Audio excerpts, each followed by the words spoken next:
Hey boys, Yeah, bud. we're back. You guys loved the last fishy song. Yeah, bro. So what you guys are doing? I don't even wanna play for the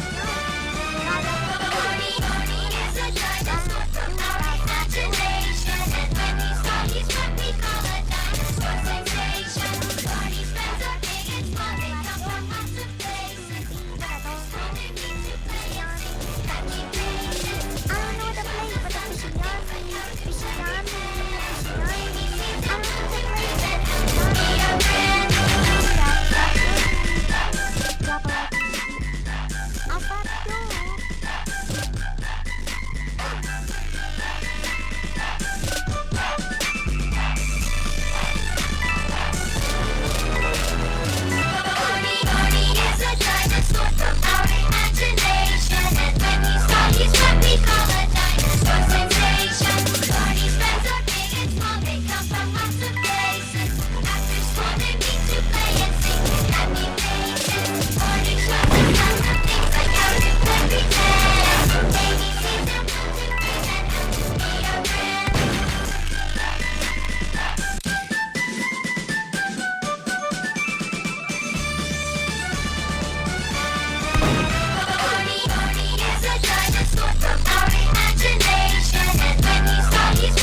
Throughout his 20-year history, Mario has performed all kinds of gestures. He punches, he points, he shoots, and of course, he jumps.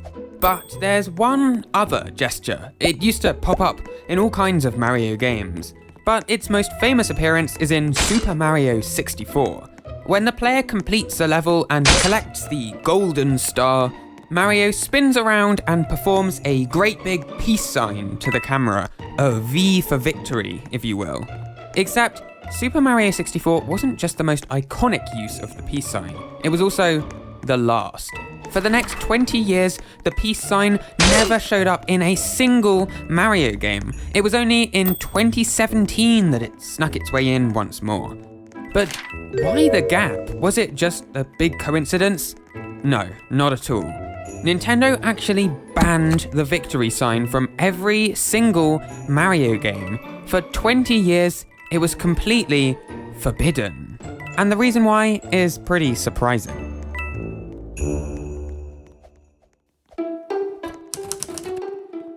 So what happened? What's with the ban? Well, it all comes down to the father of Mario, Shigeru Miyamoto. Back in the 1980s, Miyamoto was an aspiring industrial designer, like steel and metal and wood and graphs. But thanks to some family connections, he ended up landing a job here at Nintendo. A few years later, he would design a game called Donkey Kong. Originally, it was set to feature Popeye characters, but Nintendo couldn't get the rights. So at the last minute, Shigeru Miyamoto had to come up with replacements, completely original characters that Nintendo didn't need to buy the rights for. Miyamoto came up with 3 of them: an ape named Donkey Kong, a princess called Pauline, and this guy, an old carpenter named Mario.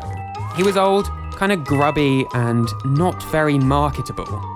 But against all the odds, Donkey Kong ended up being a massive hit. It really took America by storm.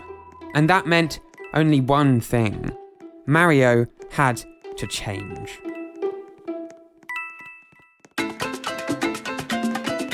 So soon, this Mario guy started popping up in a huge number of games, from the arcade to the living room to your pocket. And pretty quickly, the character of Mario ended up being redesigned. Just little by little, he became younger, friendlier, and more colourful.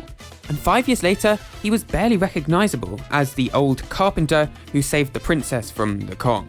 At first, Shigeru Miyamoto didn't mind. In fact, he was the one in charge of a lot of this early art. This was just how things had to be, right?